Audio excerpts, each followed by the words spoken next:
Be sure to share, like, subscribe, and comment down below. And if you haven't done so already, turn on notifications by clicking that bell icon. That way you will get my videos every single day. The House considers impeaching Rosenstein for delaying and not providing documents requested by the Oversight Committee.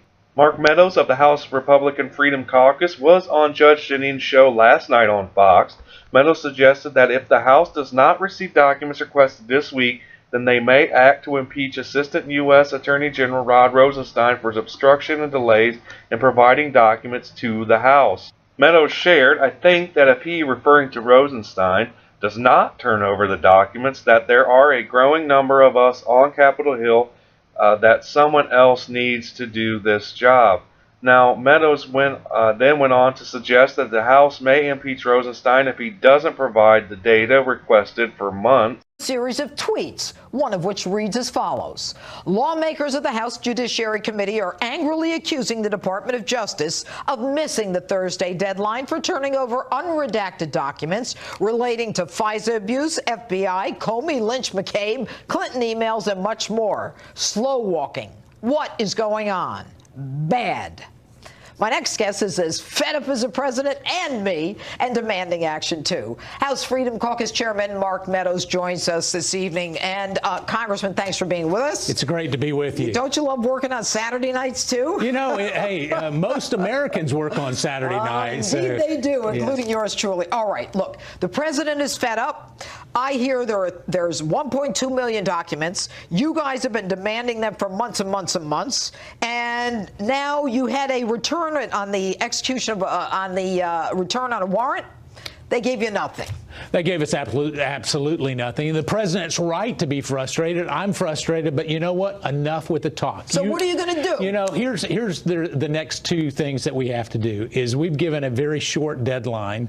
I've given a deadline of this week. We need to see the documents. But the deadline was Thursday. But the easiest thing for them to do at this particular point, Rod Rosenstein can call Michael Horowitz, who has the documents, and say, just give them to Congress. If he doesn't do that, if he's and you're right, he avoided the subpoena. The deadline came and went. All we got was a phone call, and I think what we have to do is there is a growing consensus of holding them in contempt of Congress, but it's not enough to just stop there. We have to have someone who is actually willing to do the job, and if the Deputy Attorney General is not willing to do it and not willing to allow us to have our constitutional oversight authority supported, then we'll find someone who can. Well, does that mean you guys are going to get rid of Rod Rosenstein? I think that if he does not turn over the documents, that there are a growing number of us on Capitol Hill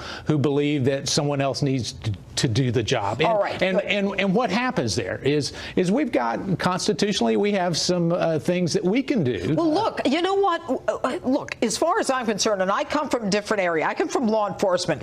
You know, you don't respond to a subpoena. You get a search warrant. You go in with whatever you need, and you get what you want, like they did to Paul Manafort. This guy, it's 5 in the morning. They don't send him a letter and say, please. They don't do a press conference. They don't then send it the subpoena. They go in and get it. Well, you guys need to do that. Well, therein is part of the problem is we've got the Department of Justice and the FBI that are the ones that are obstructing this, the very law enforcement agencies. And they're obstructing it because it will show what? Well, I can tell you what we have found already. We have found a number of documents that would indicate that there was coordination with the White House, coordination with the Obama White House, coordination with the State Department. So it goes well beyond what we've known. And here's the problem. The reason why we know that is because we've taken those unredacted documents and actually gone over and figured out what it said behind the redactions. And these are the things that the DOJ and the FBI have been hiding from members of Congress, and they've been hiding it for 4 months. You know, when the Department of Justice, our Department of Justice, Donald Trump is the president, they resist handing over Hillary Clinton's emails because they say she's a private citizen. You know the deep state, the shadow government is running things. Well, you not only see that, Judge, here's the other thing, is the speed of which they started investigating candidate Donald Trump, now President Trump, was at warp speed. Nothing happens fast in this city, and yet they went ahead and moved unbelievably fast to investigate this president during a campaign. And if it was coordinated in any part by the White House, we already know that Brennan was briefing John Brennan of the CIA was briefing Harry Reid alone in August, during August recess, and that there was this mysterious letter that came after that. But there's just too many coincidences. And what I am here to tell you is I'm fed up. I've had enough. My good friend Jim Jordan is fed up. I talked to him earlier today. We're going to not only demand answers, but we're going to demand action. Today is Saturday. Yeah. By next Friday, if you don't get what you want, I think what you'll see is not just Jim and I, but Chairman Nunes, a number of others, will actually go to really those areas that we have within our purview under the Constitution to compel them to actually produce the documents. And if they don't, how do you get rid of Rosenstein?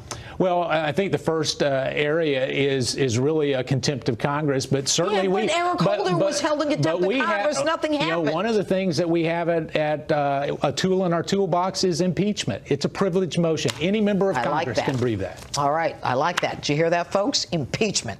Congressman Mark Meadows, thanks so much for being with us tonight. Great to be with you. Good to see you. All right. And the outrageous comments of the week with my guest, David Bossie, still ahead.